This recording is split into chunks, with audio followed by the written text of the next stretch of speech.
اعوذ باللہ من الشیطان الرجیم، بسم اللہ الرحمن الرحیم۔ دوست، کتاب، راستہ اور سوچ اگر غلط ہوں تو گمراہ کر دیتے ہیں۔ کبھی ایسا بھی ہوتا ہے کہ ہم پر آنے والی آزمائش ہمارے لیے ہوتی ہی نہیں، اس کا اصل مقصد دوسروں کی اصل شکل دکھانا ہوتا ہے۔ برائی کشتی میں سوراخ کی مانند ہے، جو چھوٹا ہو یا بڑا ایک نہ ایک دن کشتی ڈبو ہی دیتی ہے۔ اے ایمان والو، شیطان کے پیچھے نہ چلو، اور اگر کوئی شخص شیطان کے پیچھے چلے تو شیطان ہمیشہ بے حیائی اور بدی کی تلقین کرے گا۔ اذان فجر ایسا الارم ہے جو قسمت والوں کو ہی بیدار کرتا ہے۔ نہ امید نہ ہو، کمزور نہ پڑو، غمگین نہ ہو، بے شک اللہ ہر چیز پر قادر ہے۔ بے شک اللہ کا ذکر روح میں سکون بھر دیتا ہے۔ تہجد کے نفل بڑے پیارے ہوتے ہیں، ادھر التجائیں ادھر قبولیت، ادھر سجدے ادھر موت سے۔ رب سے ہر شخص کا اپنا اپنا تعلق ہوتا ہے اور اس کی کوئی وضاحت نہیں کی جا سکتی، اور تم اختتام میں اللہ کے سوا کسی کو اپنا نہیں پاؤ گے۔ ہمدردی وہ زبان ہے جس سے بہرے سن سکتے ہیں اور اندھے دیکھ سکتے ہیں۔ مولانا رومی رحمۃ اللہ علیہ۔ دولت پر کبھی تکبر مت کرنا، اگر حلال ہے تو حساب دینا پڑے گا اور اگر حرام ہے تو عذاب سہنا پڑے گا۔ کسی کے برا کہہ دینے سے نہ ہم برے ہو جاتے ہیں نہ اچھے، اپنی زبان سے ہر شخص اپنا ظرف دکھاتا ہے، دوسرے کا عکس نہیں۔ ہم ایسے منافق لوگ ہیں کہ کسی کی تکلیف کو اس کے گناہوں کی سزا سمجھتے ہیں اور اپنی تکلیف کو آزمائش۔ مولانا رومی رحمۃ اللہ علیہ۔ خلوص جہل کو علم سے بدل دیتا ہے اور خود غرضی بڑے سے بڑے عالم کو جاہل کر دیتی ہے۔ مولانا رومی رحمۃ اللہ علیہ۔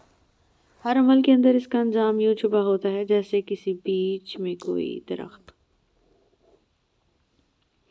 اگر آنکھ کی بینائی ختم ہو جائے تو انسان رات و دن میں فرق نہیں کر سکتا، اسی طرح جب دل اندھا ہو جائے تو انسان حق و باطل میں فرق نہیں کر سکتا۔ مولانا رومی رحمۃ اللہ علیہ۔ یہ بات معنی نہیں رکھتی کہ آپ کتنی زبانیں سمجھ سکتے ہو، صرف دلوں کو سمجھنا ہی آپ کو اہم بناتا ہے۔ مولانا رومی رحمۃ اللہ علیہ۔ لوگوں کو جانچنے کا کام تم سنبھال لیا، لیکن حالانکہ اعمال تولنے والا ترازو تو کہیں اور ہے۔ مولانا رومی رحمۃ اللہ علیہ۔ دنیا میں کھو کر تم اسے اپنے لیے بوجھ بنا لیا، اس دنیا کے اوپر اٹھو، ایک نئی سوچ تمہاری منتظر ہے۔ مولانا رومی۔ برے اعمال دیمک کی طرح ہیں اور ان کے ذریعے باہر سے تو کچھ نہیں بدلتا مگر اندر سے سب مٹی ہو جاتا ہے۔ آپ کے سانس گنتی کے مقرر ہو چکے ہیں، نہ کوئی حادثہ آپ کو پہلے مار سکتا ہے، نہ کوئی حفاظت آپ کو دیر تک زندہ رکھ سکتی ہے۔ تم وہ مانگتے ہو جو تمہیں اچھا نظر آتا ہے، اللہ وہ دیتا ہے جو تمہارے لیے اچھا ہوتا ہے۔ لوگ کہتے ہیں ہوتا وہی ہے جو نصیب میں لکھا ہوتا ہے، اور اللہ فرماتا ہے قرآن میں، تم مجھے پکار کر دیکھو، میں نصیب بدلنے پر قادر ہوں۔ میں کبھی برے وقت سے نہیں گھبرایا، کیونکہ میرے برے وقت میں ہی مجھے بتایا کہ کون تمہارا اپنا ہے اور کون پرایا۔ جو عبادت ہماری قبر کو روشن کرے گی وہ نماز ہے، یا اللہ ہمیں پابندی سے اول وقت میں نماز پڑھنے والا بنا دیجیے، آمین۔ محبت کا مطلب مجھے تب پتہ چلا جب سیب 4 تھے اور ہم 5۔ ماں نے کہا مجھے سیب پسند نہیں، بو علی سینا۔ اگر تمہارے پاس بہت زیادہ ہے تو اپنی دولت میں سے دو، اور اگر کم ہے تو اپنے دل میں سے دو۔ مولانا رومی رحمۃ اللہ علیہ۔ درد دنیا کی دولت سے بہتر ہے تاکہ تو تنہائی میں اللہ تعالیٰ کو پکارے۔ باپ جیسی حفاظت اور ماں جیسا پیار دنیا میں ہمیں کوئی اور نہیں دے سکتا۔ زندگی کا پہلا غسل بھی کسی اور نے دیا اور آخری بھی کوئی اور دے گا، پر اتنی سی اوقات پر اکڑ کیسی اے انسان۔ دولت اور عہدے انسان کو عارضی طور پر بڑا کرتے ہیں، لیکن انسانیت اور اچھا اخلاق انسان کو ہمیشہ بلند درجے پہ رکھتا ہے۔ اگر آپ کے ساتھ ناانصافی اور زیادتی کی حد ہو جائے تو صرف اتنا سوچیے، خاموش ہو جانا کہ جو ذات اوپر بیٹھی ہے وہ بہت بے نیاز ہے۔ اگر تمہیں زندگی کی حقیقت معلوم ہو جائے تو بے شک تم کوئی اور ساتھی نہ چنو گے سوائے اللہ اور اس کی محبت کے۔ مولانا رومی رحمۃ اللہ علیہ۔ عقل کو خواہش پر فضیلت حاصل ہے کیونکہ عقل زمانے کو تمہارے ہاتھوں میں دے دیتی ہے جبکہ خواہشیں تمہیں زمانے کا غلام بنا دیتی ہیں۔ کبھی کبھی ہوتا ہے نا، ناممکن ترین ذریعوں سے بھی راستے نکل آتے ہیں، وہ اللہ کے معجزے ہوتے ہیں۔ دوسروں کے لیے اچھا سوچو گے تو اللہ سبحانہ تعالیٰ تمہارے لیے راستے بنا دے گا اور مشکلیں آسان کر دے گا۔ اور کیا پتہ تمہیں آخر میں وہی کچھ مل جائے جو تم اللہ سے مانگ رہے ہو، صرف اسی وجہ سے کہ تم نے صبر کیا اور دعا کرنا نہ چھوڑی۔ بھاگ رہے ہو جس کے پیچھے، اگر مل گیا تو کیا کرو گے؟ یہ جسے تم سکون کہتے ہو وہ بھی سکون نہ ملا تو کیا کرو گے؟ لباس کے بغیر آئے تھے اس جہان میں، اس کفن کی خاطر کتنا سفر کرنا پڑا۔ غلط فہمی کا ازالہ صرف اسی صورت میں ممکن ہے جب سامنے والے کے دل میں آپ کے لیے کوئی خاص مقام ہو۔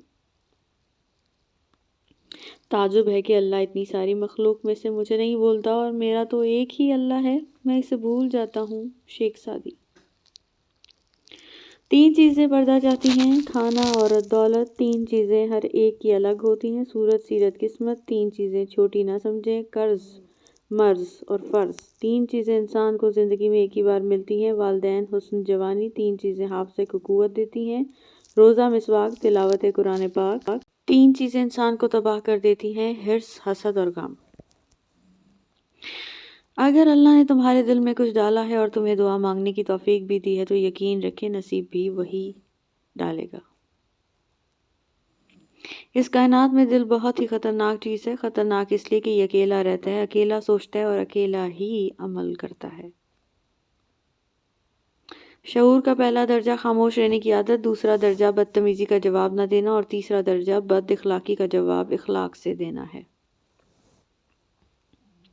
اخلاق وہ موتی ہے جس کی کوئی قیمت نہیں ہوتی مگر اس سے ہر چیز خریدی جا سکتی ہے۔ صرف اللہ پاک کی محبت ہی ایسی محبت ہے جو تکلیف نہیں دیتی، جو ذہنی سکون نہیں چھینتی، جہاں دھتکار نہیں ہوتی، جہاں تانا نہیں ہوتا، جہاں غلطیوں پر تنہا نہیں کیا جاتا۔ محض چاہ لینے سے کچھ نہیں ہوتا، اس چیز کا اہل ہونا بھی ضروری ہے۔ محبت اور غصے میں اصل حقیقت نظر نہیں آتی ہے۔ مولانا جلال الدین رومی رحمۃ اللہ علیہ۔ ہو سکتا ہے دنیا میں منافقت بازی لے جائے مگر آخرت سچے لوگوں کی کامیابی کا ہی دن ہے۔ حضرت علی رضی اللہ عنہ نے فرمایا، بہترین انسان اپنے عمل سے پہچانا جاتا ہے ورنہ اچھی باتیں تو برے لوگ بھی کرتے ہیں۔